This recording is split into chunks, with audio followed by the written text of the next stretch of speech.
మడగూడెం గంగారం మండలం Mahabubabad district madam. ఈ దళిత బంధు ఎట్లకైనా సాధించుకోవడానికి మేము ఈ ప్రజాభవన్కి వచ్చినాం మేడం.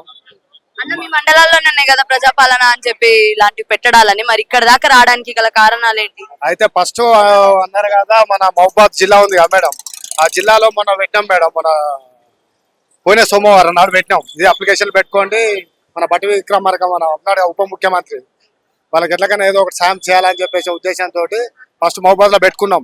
అప్లికేషన్ పెట్టుకొని ఇది కూడా మేము ఇక్కడ కూడా ప్రోగ్రామ్ పెట్టేసారు. అది ఇది కూడా దీన్ని కూడా చూసుకుందాం అని చెప్పేసి వచ్చినాం. కానీ కంపల్సరీ మాకు ఈ అవకాశాలు ఏమైనా ఉన్నాయా మేడం? వస్తుందని అనుకుంటున్నారా మరి? ఎందుకంటే ఆ ప్రభుత్వం విడుదల చేసింది, మరి ఈ ప్రభుత్వం ఇంకా ఇవ్వనే లేదు. వీళ్ళు వచ్చి కూడా ఒక 9 నెలలు అవుతుంది కదా, మరి ఏంటి సిచ్యువేషన్? మా పోరాటం మేము చేయాలి కదా మేడం, ఎందుకంటే కుదరదు కదా. ఆల్రెడీ కేసీఆర్ పెట్టిండు, ఈ ప్రభుత్వం కూడా ఆల్రెడీ 10 లక్షలు అన్నది. కేసీఆర్ ప్రభుత్వం 10 లక్షలు అన్నది, ఈ కాంగ్రెస్ ప్రభుత్వం 12 లక్షలు అని అన్నది. ఏ ప్రభుత్వం అయినా మా దళితులు మాత్రం కంపల్సరీ సాయం చేసేటట్టు చేయాలి. పైసలు వస్తాయన్న ఆశతోటే మేము ఓటేసి గెలిపించినాం మేడం.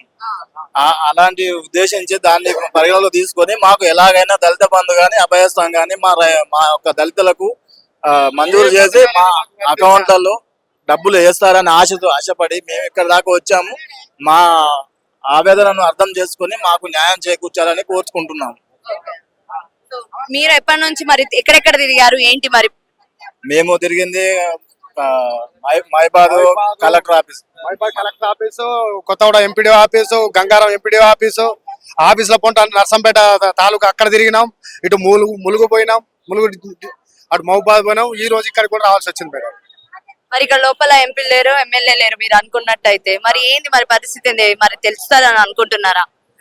రావాలని మాక్సిమం ప్రయత్నం చేస్తాను మేడం.